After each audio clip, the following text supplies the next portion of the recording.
all. Second session of this year's Lit Fest. And I have a very distinguished panel with me. We are talking of Hinduism, Hindutva. I want to begin by asking all three of you whether this is a natural progression. I'll start with you, Barkha. No, I don't think it's a natural progression. But I do think that the politics of Hindutva has compelled Hindus to re-examine what language and what instruments you need to create an environment of pluralism. And I think to that extent, there is a relationship here between Hindutva and Hinduism. They may be at odds with each other, which is my own belief. But I think that this sort of shrill, sort of right-wing Hindutva that we see now, that many Hindus would not recognize their faith in, is also a sort of moment of reckoning, which reminds many secularists of the old kind, and I would include myself in that perhaps we were too dislocated, too unrooted, too deracinated to have a language in which to talk to, many millions of Indians in. And I think that is this moment, that can you find a language of liberalism within the language of faith? Ram? I think the so-called progression is perversion. Hindutva is a political project. Hinduism, as Barkha has said, is very diverse and pluralistic. We know that. And there's an attempt to do what Ramala Thapa, the historian, calls syndicated Hinduism, bring everything together and reconstruct in the image of the Semitic religions, what they think it ought to be. And Hindutva, as Savarkar famously said, there's nothing to do with Hinduism. Hinduism is a subset of Hindutva. So it's an out-and-out political project. And the relationship between Hinduism, and Hindutva is a highly perverted vision of what India is and what India should be, and what India is in the past as well, because they rewrite history.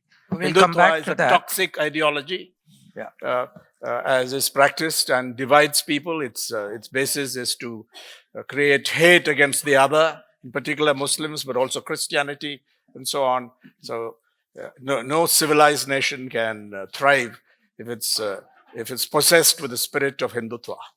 Well, before we go into the causes, Pavan, your take on this progression.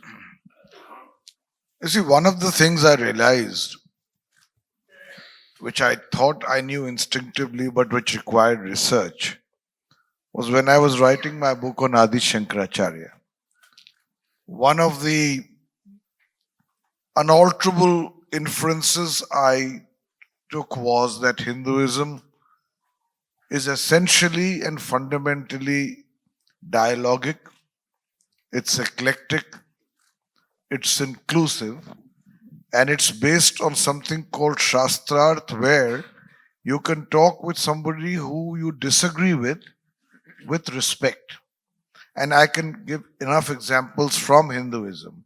I also realize that Hinduism is in many ways a remarkably revolutionary creed.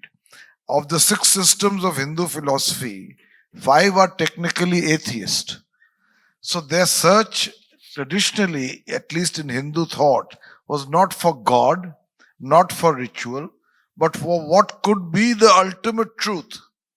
What could be the ultimate truth that underlies our lives and this bewildering cosmos around us? Now that is the Hinduism that exists. Hindutva, which is a derivative artificially implanted on the great tradition of Hinduism, largely for political reasons, is by contrast quite the opposite in terms of it being aggressive, it being inflexible, it being prescriptive, it being superficial, and being intolerant. So we are looking now at 2 contrasts. I think Barkha began to touch on this particular aspect, and Pavan, whatever you've said, reinforces in me this belief that we sitting around here are liberals and we can be intellectual about it.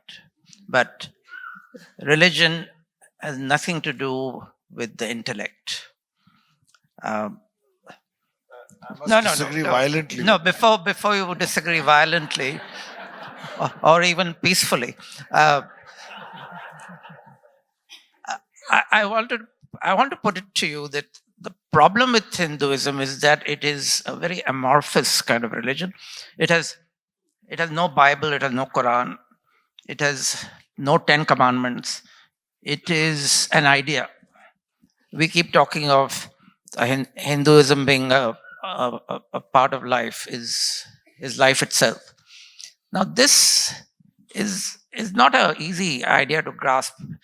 People need stories, people need something, people need to worship something, people need a form. And that's the struggle at the moment. I'm throwing this open. All of you can please go on, Barkha. I mean, I'm not qualified to speak on, how people relate to being Hindu, but I think it's a little bit like, I'm not equating Hinduism and being Indian, but like, sometimes people say, what binds India together, right? So I think there is a lot of diversity within Hinduism, but there are people who self-reflexively identify as Hindu, and often it can be a cultural, it can often be a cultural identification as opposed to a very organized religious affinity. And I think we have to recognize that, even, for example, the celebration of Diwali, it is almost cultural or subcultural for people, instead of being, okay, this is the dogma of my faith and this is how I follow it. But I do take one point, and Pavan disagrees with you, but I have shades of agreement. I think that the reason that Hinduism has so far not been able to counter Hindutva, at least in a political space, not always, is because it is often liberals, like I'll just speak for myself. I grew up without faith. I was brought up without faith. My parents believed, as many people did in their generation, that the way to be progressive was to keep the children away from all religion. Not that I was kept away from one religion, but that I was literally kept away from all religion. And when I became a journalist and I would talk about my secularism, my pluralism, I would find that people didn't relate to what I was saying. And I found that I was severely limited and severely dislocated within the larger reality of my country. And that I would apply to Hinduism, to Buddhism, to Islam, to Sikhism, to Christianity. And I think there is a problem. And the reason that liberals are under siege everywhere globally is that we haven't developed a language of liberalism that incorporates, I don't know, the romance of religion. That must have held some romance for those who believe in it. I am not a believer, but I recognize the limitations that gives my claims to pluralism. Pavan, you wanted to say something. I think that quite apart from the fact that you grew up in a milieu where you kept away from all faiths, Barkha, I genuinely think that precisely for the reasons that Anil mentioned. You see, Hinduism has no one God, no one temple, no one prescribed text, no Prophet. no prophet, no mandatory congregation. So it becomes a way of life which is its strength. But that is also the reason why many people who are technically Hindus, whether practicing actively or not, are adrift from even a basic knowledge of their own religion. Now, you cannot argue with the lowest common denominator unless you yourself have some knowledge at least of your religion. I agree, and that's what I'm saying. That's the limitation. I think the secular lobby in our country at some point was confined to reiterating what were the given truths of liberalism, which is pluralism, respect for all faiths, etc. But if you ask them what are the three foundational texts of Hinduism, which have nothing to do with religion per se, Upanishads, the Bhagavad Gita, and the Brahma Sutra, they don't know. I can share when I was writing Adi Shankaracharya. Everyone knows Adi Shankaracharya. If I ask them what century he was born in, where he lived, how long he lived, what he wrote, what is Advait, which are the six systems of Hindu philosophy, no one knows. So when I am on television now talking to one of the ultra-right RSS ideologues, most of the time when we get into a discussion, they say, Pavan ji, hum aapka बहुत सम्मान करते हैं, छोड़ दीजिए आगे चलते हैं. Because you have to have the wherewithal to counter it. And as I said, if in Hinduism you can have, as part of Hinduism, the Charvak school, which says the Vedas are lies, and that religion is a means to exploit the masses. 2000 years before Marx said it. This is also Hinduism. Tantrism is Hinduism. So there are many shades and aspects of Hinduism which can be used to counter Hindutva. What is happening is that in the absence of this informed riposte, what is happening is that we are allowing Hinduism to be reduced to its lowest common denominator while we remain mute spectators to this process. Who is the we? Who is the we? Who? Okay, Ram, come on. No, you want No, I'm saying who's the we who's allowing it? I think the There bulk is of the Hindus, because I believe that those who are the people who become prescriptive about Hinduism are a handful of people who tell other Hindus that if you don't behave in a certain manner, you are not a Hindu in our way of defining a Hindu. And most people take the path of least resistance, or at least the path of being browbeaten, as has happened recently in the case of T.M. Krishna in Delhi. Yes. And we don't have an answer where we can say, what are you talking about? Dissent, debate, differences, and how to resolve them. You are not a Hindu yourself. But Pavan, are you essentially then saying that there's no, I agree partially with you, but does that mean that you have to, you'll have to work harder because you're using phrases like secular lobby, which I object to, because that's a regurgitation of the Times Now Republic kind of school of, politics. I wish. Yeah. I want to come into this from another angle. I think it's pointless to speak about Hindu fundamentalism because there are no fundamentals, which is implied by what Pavan said and all that we know. It's a political project. The founders of Hindutva, two major founders, were known to be atheists. Savarkar and also Hedgewar, the founder of RSS. And they made it abundantly clear, very explicit, particularly Savarkar, the Damodar Savarkar, that Hinduism should not, don't confuse Hindutva with Hinduism. Hindutva is Hinduness, and he attributed famously or notoriously, I would say, 3 conditions for living up to this ideal of Hinduness or Hindutva. That you have to be, it's also, there's a racist or racial angle to it in his book. But it has to be your motherland, your fatherland, and your holy land. These 3. Anyone who accepts India as, and he didn't talk about territorial nationalism, they talked about cultural nationalism. So it's abundantly clear that Hindutva can't be blamed on Hinduism. Hinduism, you study critically in another way, and everyone knows that there's an attempt to reconstruct it, refashion it in the image of the Semitic religions.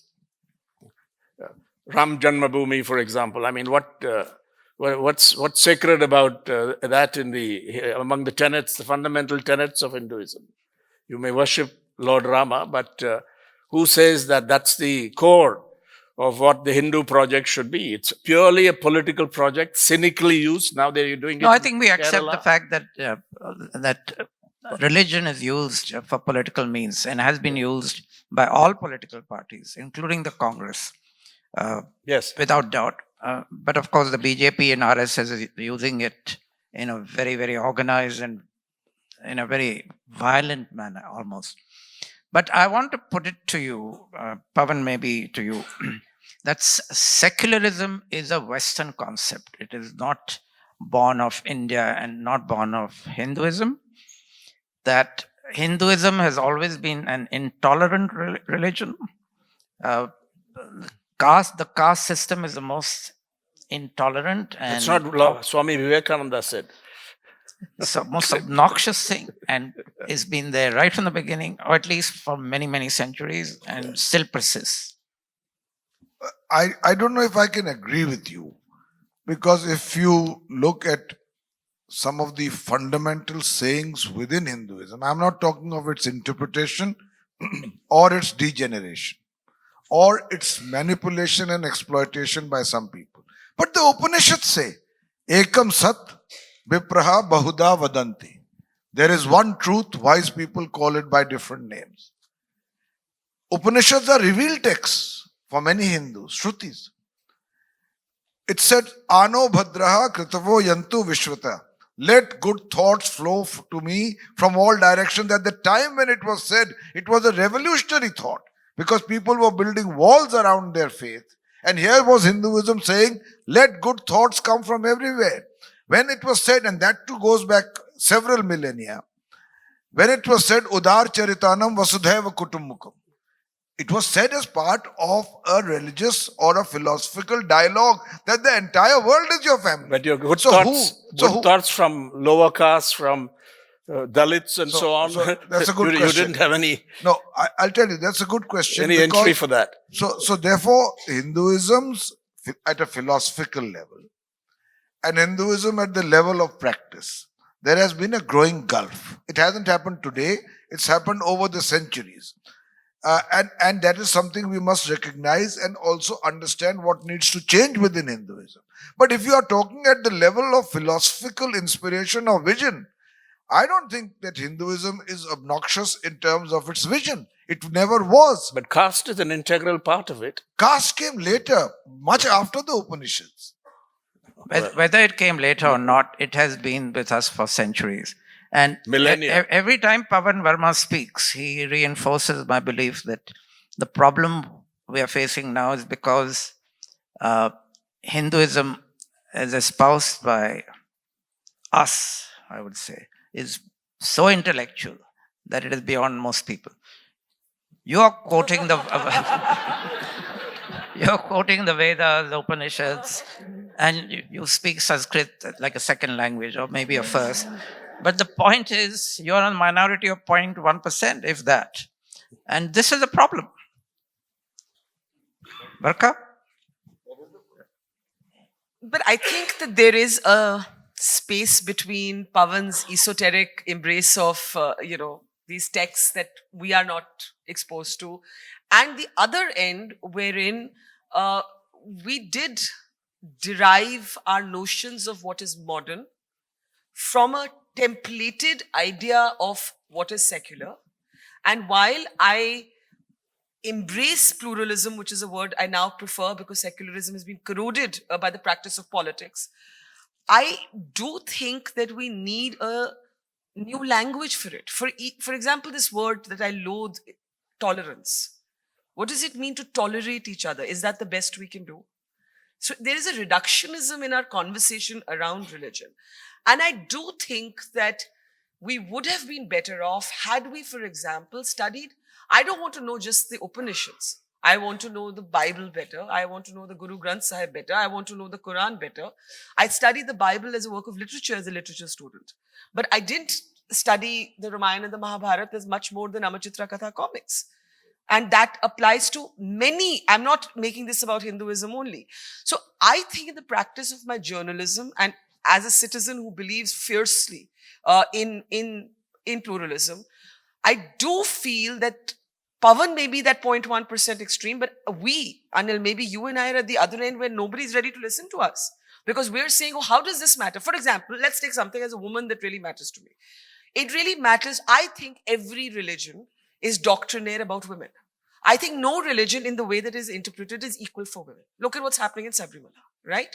But when I go out to say this, there are women, because they have been socialized in their faith and in the patriarchy of, where they've been conditioned, to say, why can't you wait?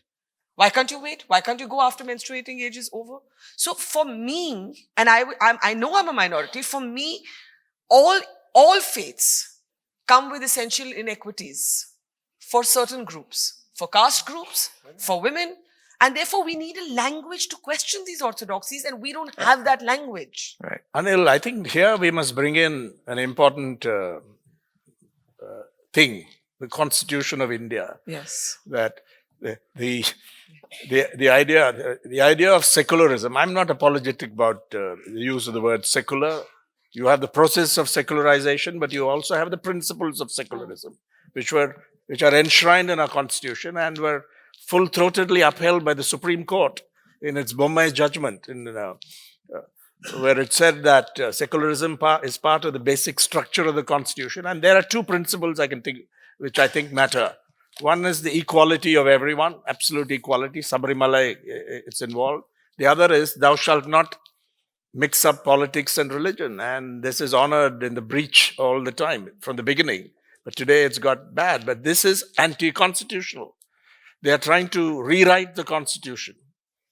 Shashi Tharoor in his book, Why I'm a Hindu, deals with it in a conversation with Govindacharya, who's very open and candid about it.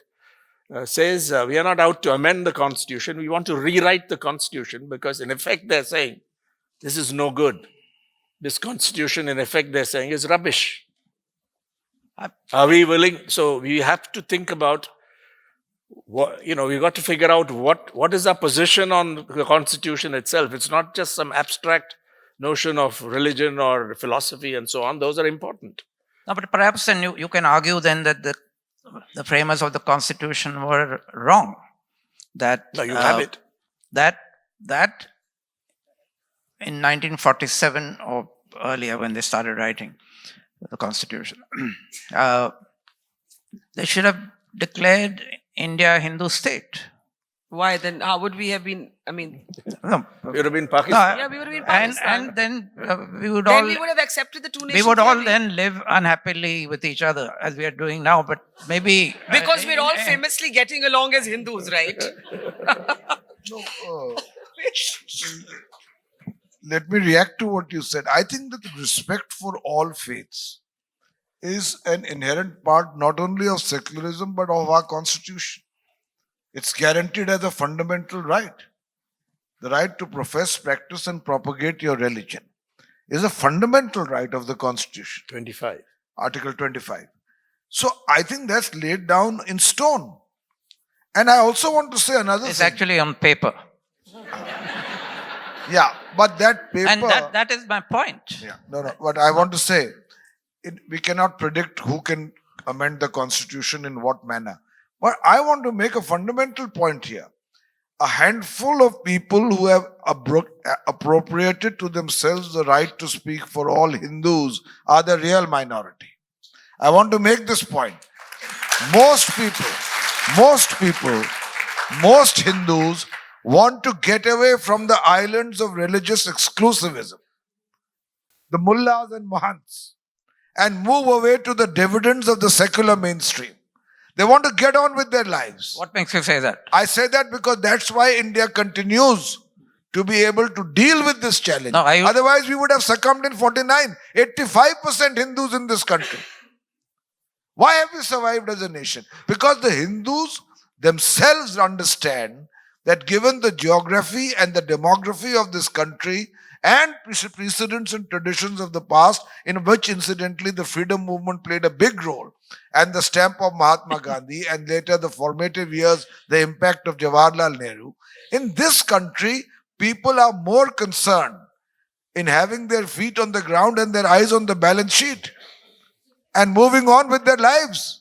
Which is why the Hindutva party only got 31% of the popular vote. And may I add, even after Babri Masjid, the BJP initially benefited and has been constantly in decline until the last election. It then became the largest party, then it became a minority party, then it ceased to be in government.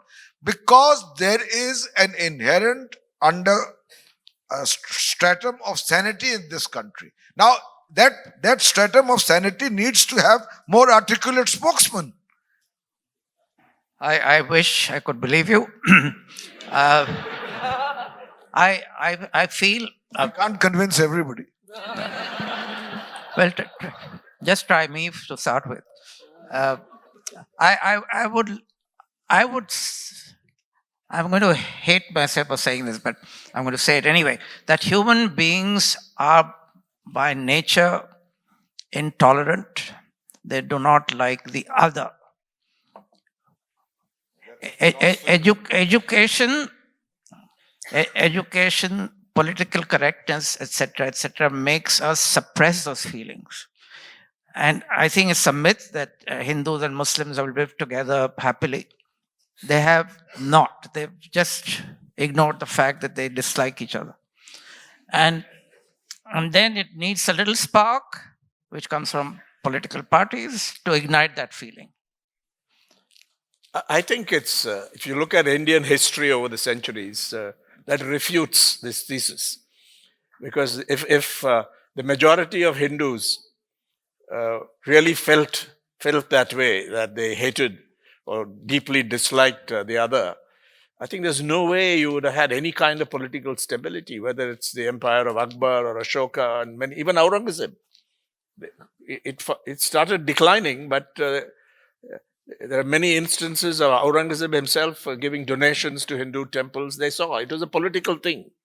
So I think I fully agree with Pavan on this, that the overwhelming majority of the Hindus do not want it.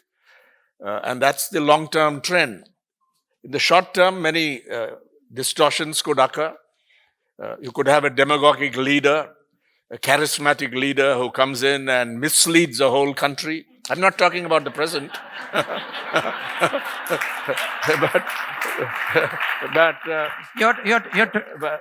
You're talking no names. You're talking hypothetically.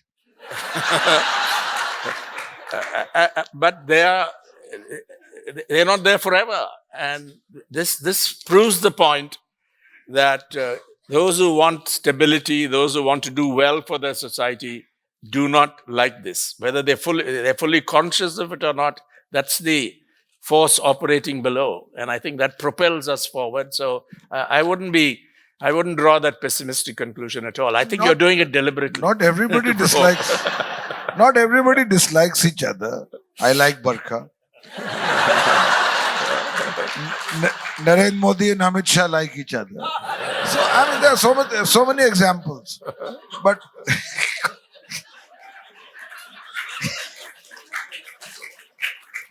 no, but quite apart from that, I think that And Shiv Sena. What I'm saying is that it's one thing to be completely swayed. I mean, she was speaking about Sabrimala, and I wanted to touch on that issue. She is not in a minority because she has the most powerful institution backing her, which is the Supreme Court of India.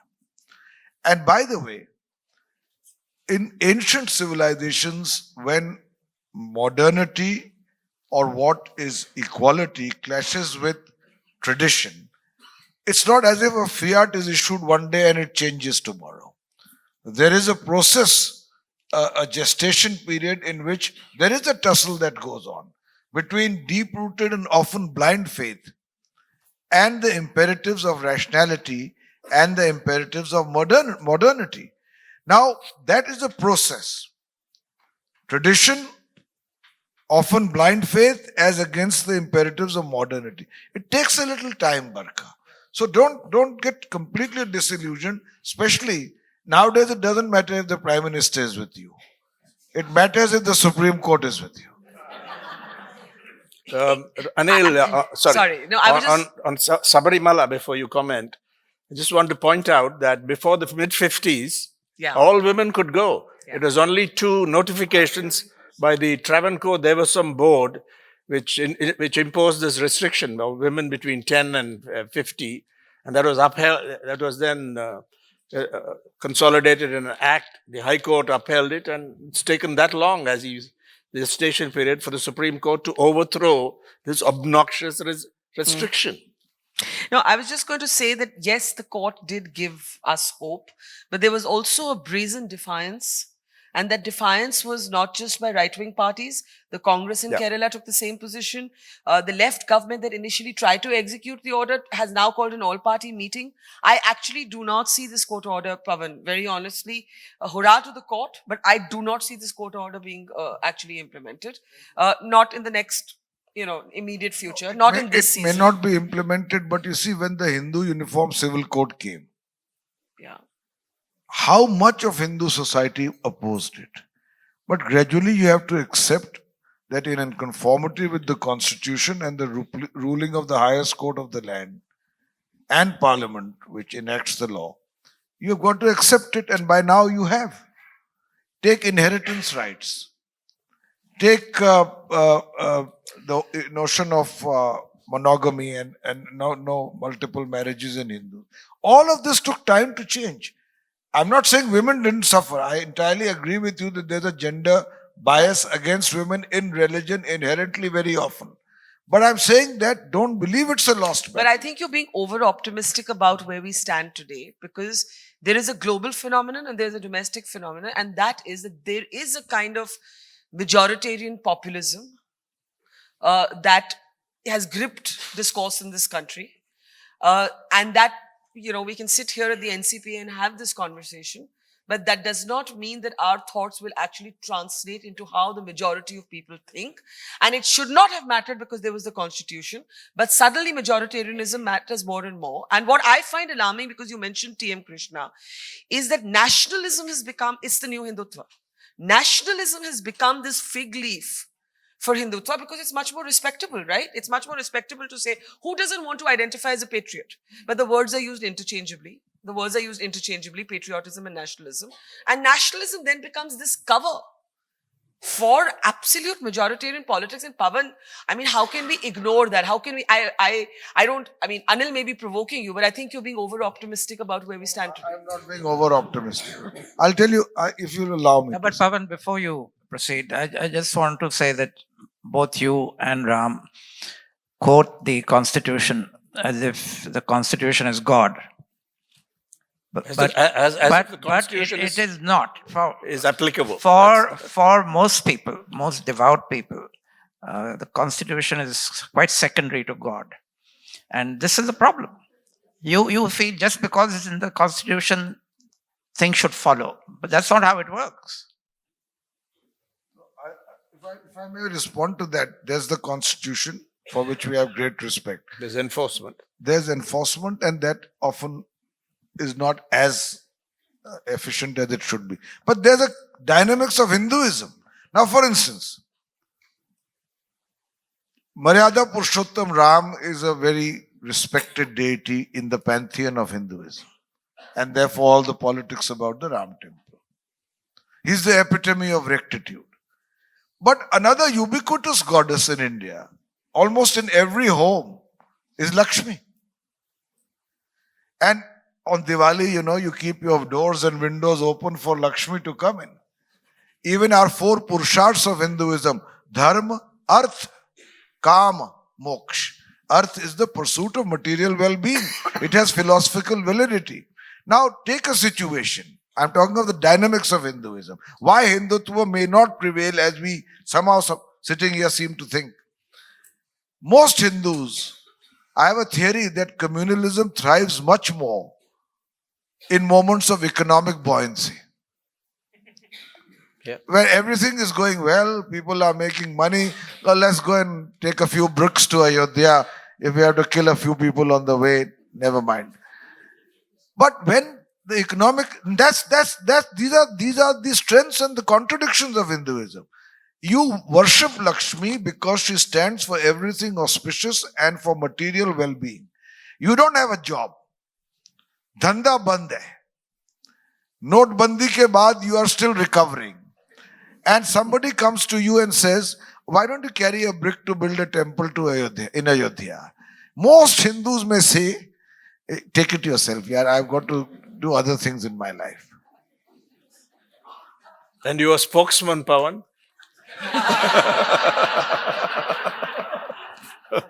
So, I want to ask all of you, given the way things are going now, is India headed to be another Pakistan? No way. Never. I like to think not, but I'm asking a question. I'm not expressing a belief. No, I mean, I think this is a caricature. I think that there is the constitution, of course, but I think there are structural pulls and pushes. There is a democracy here. It has weaknesses. There is sometimes an organized and covert silencing of certain voices. All of those are problems. But essentially, we are a raucous, argumentative people. There are pulls and pushes. And I think Indians quite like the idea. Even hard. Pakistan is not argumentative, raucous. No. Pakistan has a fatal flaw that the basis on which it was formed, it has not even been able to be an equal society for all Muslims. Even the basis on which it was formed, there's an existential crisis there. And the way power has been organized, democracy has never actually taken a deep roots. I think there is a genuine democracy in this country. I believe in our democracy. And I think that democracy creates checks and balances. And if you see, the politics of the South are very different from the politics of the North, the West, the East. There is no monolithic sort of, reality. One size fits all for India. And in The that love of power is monolithic. the love of Power. yes, but it expresses itself in different ways and in different ideologies.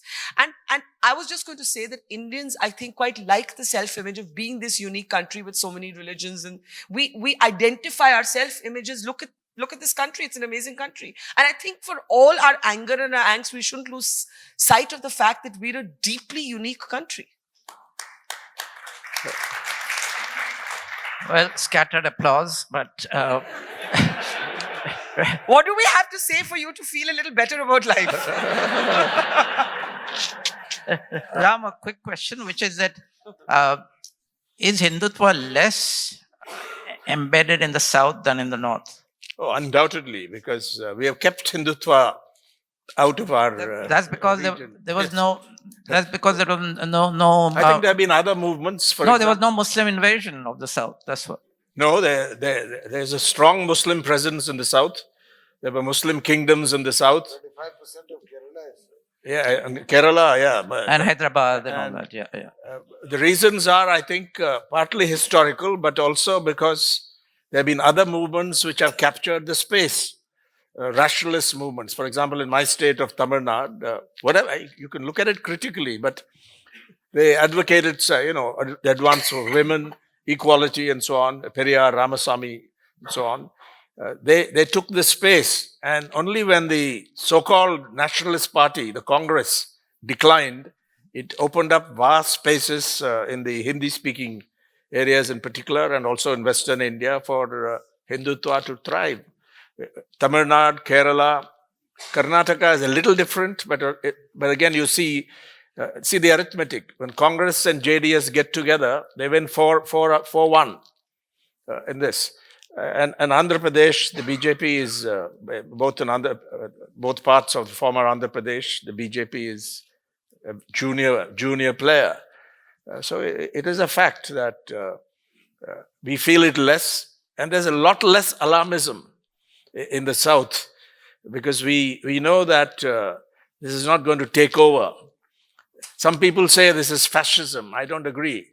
Of course, the founders of Hindutva were much taken with the fascist experiments in Europe. It's well known, but I think I would compare it more with the far-right parties, the new right parties in Europe. There are certain parallels that you can draw, and those can be kept in their place. You don't have to get alarmed by this, and I think you don't either.